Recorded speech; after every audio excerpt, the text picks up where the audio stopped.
গরু আছে, মানুষ রূপী গরুদেরকে চিনবেন কেমনে? কুরবানিতে আমরা আল্লাহর বিধান পালন করার জন্য গরু জবাই করি। যারা কুরবানির গরু জবাই করার বিরোধিতা করবে, বুঝবেন এগুলো মানুষ নামক গরু।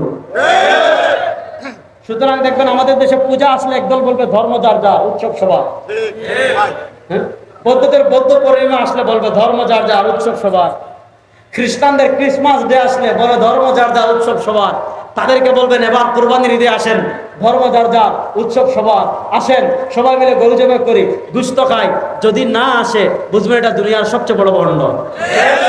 আমরা বলি ধর্ম যার, উৎসব বলেন না, ধর্ম যার, উৎসব। সুতরাং আমরা মাসালা মাসাইল আলমদেরকে জেনে ভালোভাবে কুরবানির পশু জবাই করবো তো ইনশাআল্লাহ। আল্লাহ রাব্বুল ইজ্জত ওয়াল জালাল যে কথাগুলো বললাম, আমাকে আপনাদের সবাইকে আমল করার তৌফিক দান করুন, আমিন। ইন আসাবতু ফামিনাল্লাহি ওয়া ইন আখতাতু ফামিন্নি ওয়া মিনাশ শাইতান। কয়েকটা প্রশ্ন করছেন, আপনারা যদি বসেন তাহলে উত্তর দেব।